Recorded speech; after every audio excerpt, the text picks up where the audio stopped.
Here's something simple. I'll play 2 sounds. Just listen. Ready? Here's A.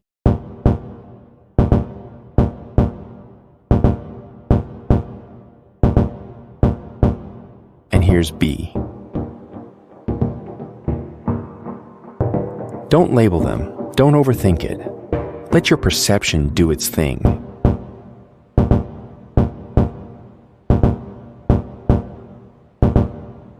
Close your eyes if it helps.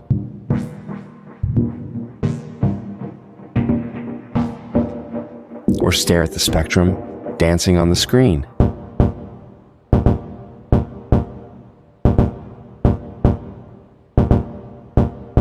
Just sense the difference.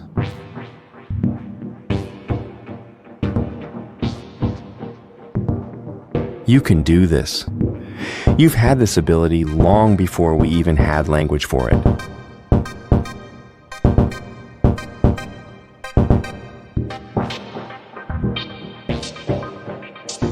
Since, say, 100,000 years ago.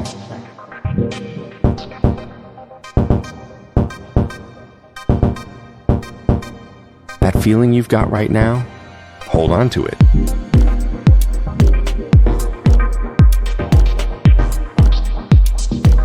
That feeling alone is all you need to make sense of what's coming next.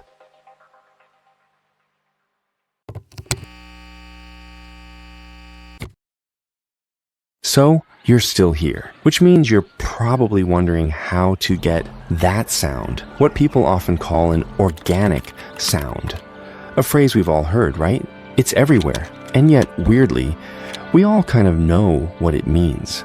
Our ears have evolved enough to catch when a sound feels warmer, closer, more human. It feels like something alive, something you trust, something that breathes. But let me ask you, could you define organic sound in just one sentence? Maybe you'd say, it's a sound that feels natural. What's natural? Isn't every sound that reaches our ears technically natural? Is synthetic sound even a real thing? Doesn't feel right. Okay, what if we said it's warm? Warmer than what? Are we measuring sound in Celsius now? Like, this synth patch is a cozy 23 degrees? Or maybe it's sound that feels real. What is real? Come on. See where this is going? It turns out defining organic sound is trickier than we think. So how do we chase something we can't even name? Well, that's where I come in. I'm Bahadur Khan, a producer and a PhD researcher in music sciences. I compose for film and games, design sound, and explore multiple dimensions of electronic music in academia. Instead of trying to define what organic sound is, I decided to explore how others have tried to define it, and more importantly, why. What are the assumptions? What are the aesthetics behind the definitions? And what are the production choices that come with them? These questions led me to a small but intense research project. I recently wrapped it up, and the findings are actually pretty unexpected, but definitely interesting. Here's the thing. The question, what is organic sound, isn't something you can answer in a sentence or even a paragraph. It demands we go deeper, philosophically, technically, emotionally. The more I dove in, the more I realized how deep this rabbit hole goes. Deeper than I ever imagined. But that depth, that's exactly what I love. And if we feel what's organic without being able to define it, then how do we know when we've actually made something organic? How do we produce it? These questions didn't let me go, so I turned them into a series. This is Flawed by Design.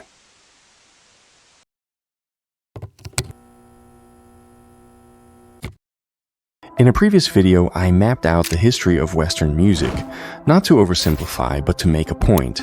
Music is far more expansive than we often imagine. That neat little system we call Western music is just one way of slicing up sound, a way shaped by aesthetics, philosophy, and practicality. It's not universal, And once we accept that, we can start looking at its history for what it truly is, a linear tale that isn't as clean-cut as it appears. So, here it is, the short version any musicologist would give you. Western music starts with the monophonic chants of the medieval era, blossoms into polyphony and vocal beauty during the Renaissance, and finds theatrical flair and tonality in the Baroque. The classical period brings structure and balance, while Romanticism throws open the doors to emotional expression and big orchestras. Impressionism leans into harmony and atmosphere. Just before the 20th century explodes everything: atonality, experiments, electronics, total freedom.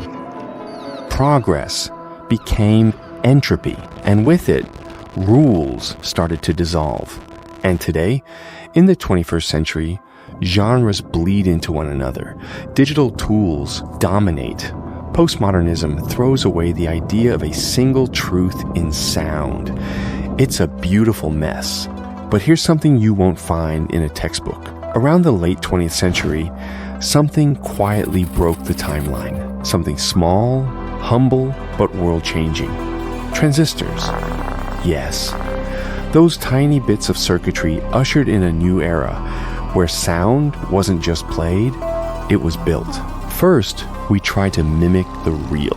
Synths that imitated strings, brass, whatever we knew. People were amazed, but that mimicry, it cracked the timeline.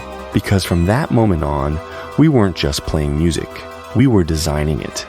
And that line split again when things went digital. DAWs emerged, and then came the bedroom producer. That's an actual academic term now. You, sitting in your room, shaping sound on your own.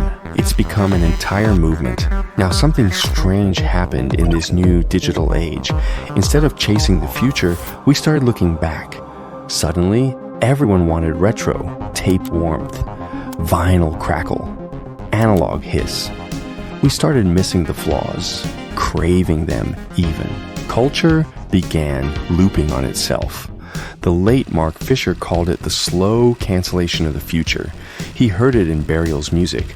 Culture, he argued, was stuck, recycling the past instead of forging ahead. Simon Reynolds had his own name for it, retromania, a kind of obsession with the past so deep it started to define the now.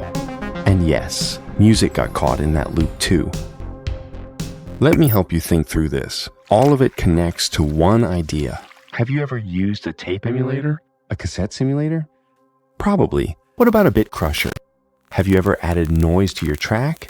Used Ableton's Echo plugin and saw that noise knob and wondered why it's even there?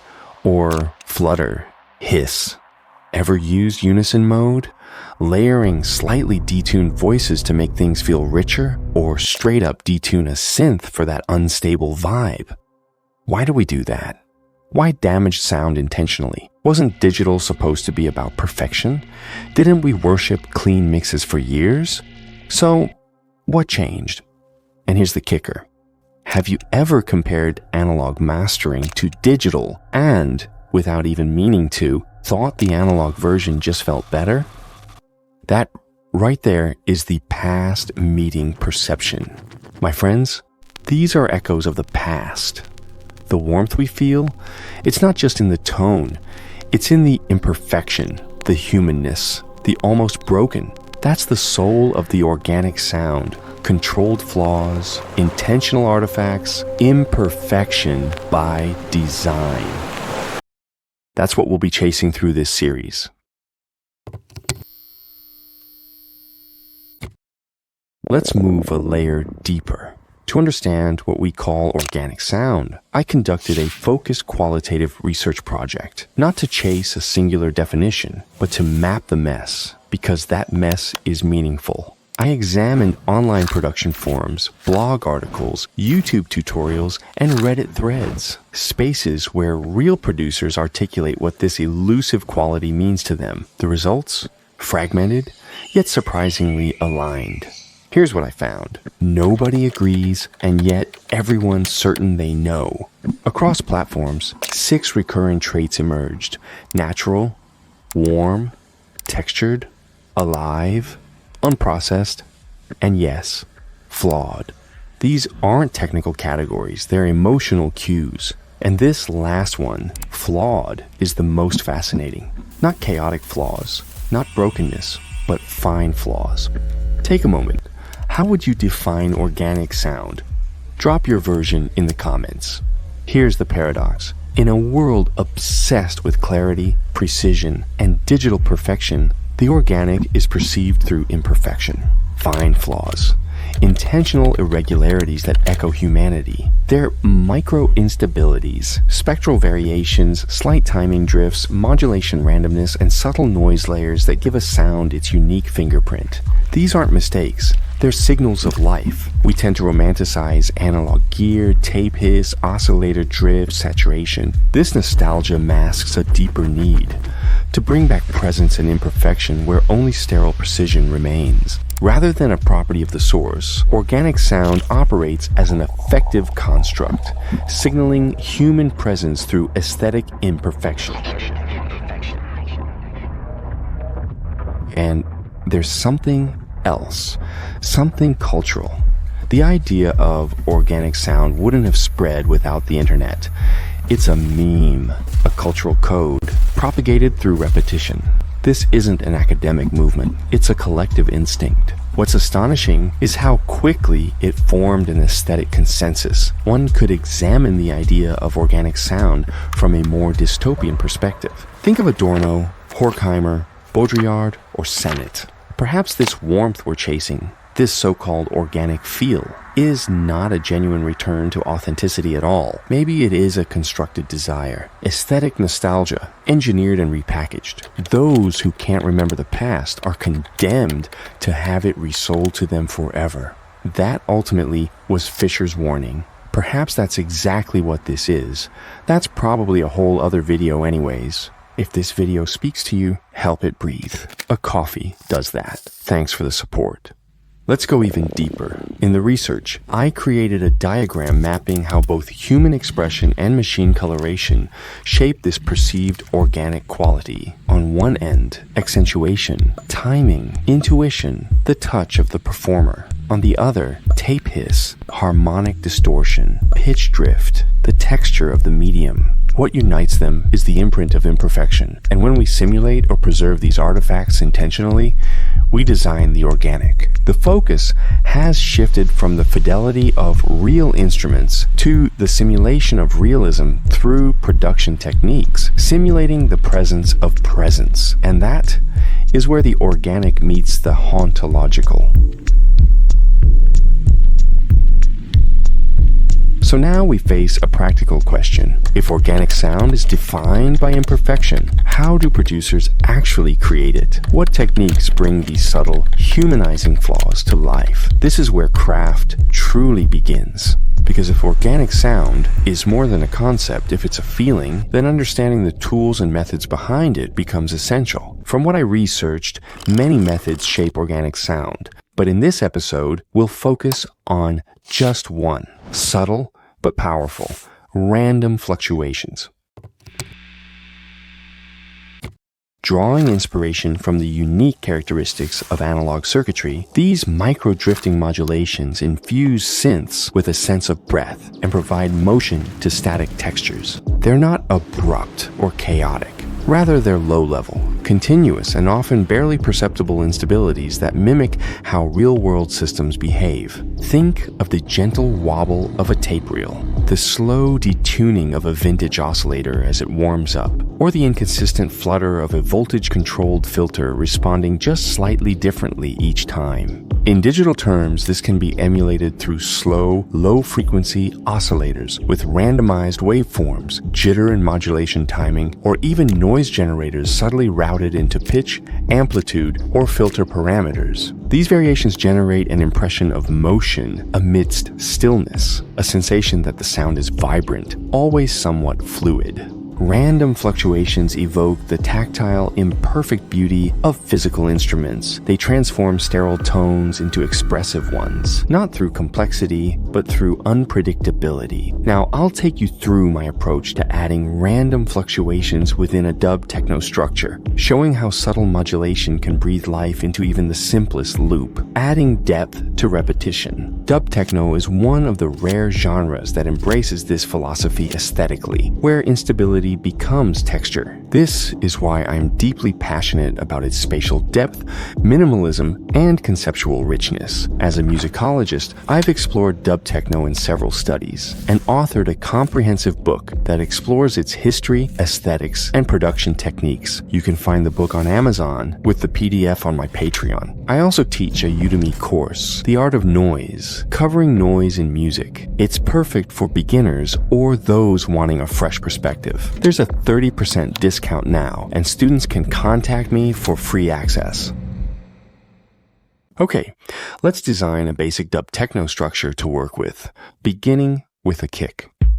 At 110 beats per minute, an element that shapes the vast expanse of silence, emptiness, and absence, and endows it with a sense of temporality. Like you, listening to the clock ticking, feeling that time formats all the unpredictable actions in life, giving them a meaning of linearity. Without a steady pulse, there's no presence of temporality, linear or circular. The kick drum is the anchor, a kind of reference to time passing by. Then, an atmosphere. The backcloth of all the elements, like a stage for them to move and act on. I created this layer by processing the mechanical noises of an upright acoustic piano, its pedals and chair movements. The process was simple. First, a slightly resonant bandpass filter centered around 4 kHz. After that, another bandpass filter whose cutoff was modulated by a random waveform oscillating around 11 Hz. And finally, a dotted eighth note delay. At this stage, the structure is minimal, open and spacious, a fertile ground for layering the elements we believe yield organic results. So let's introduce the first one, stabs.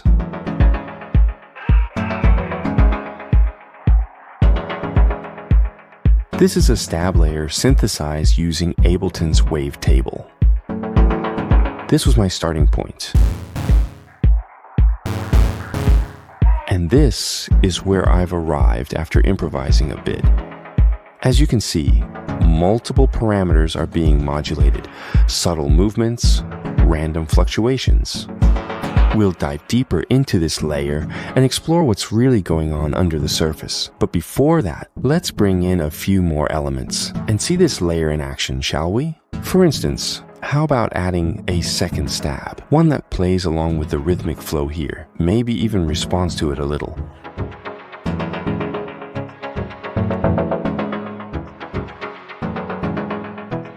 It's quite similar to the first, yes, but if you look closely, there are subtle changes in the Waveshape and the matrix panel. There are also a few differences in the insert effect chain.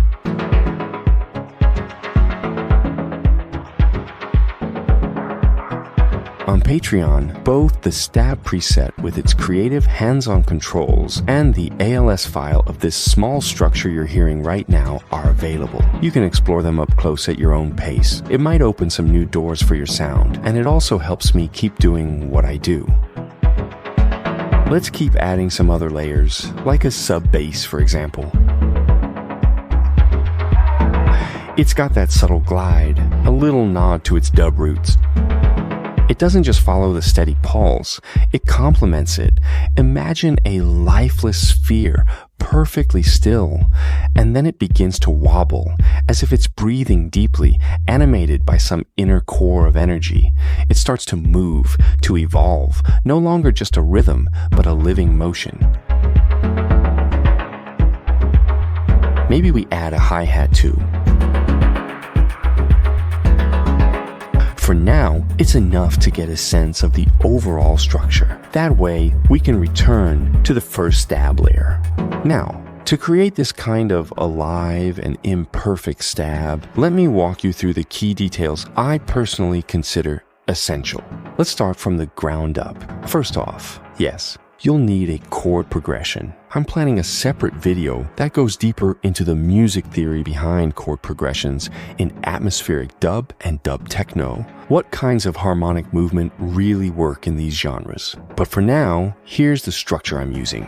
It's a progression that revolves around F sharp minor. It starts rootless, kind of floating, but eventually settles into an F sharp minor 7 center. The whole atmosphere stays grounded in the world of F sharp minor. That tonal gravity never really disappears.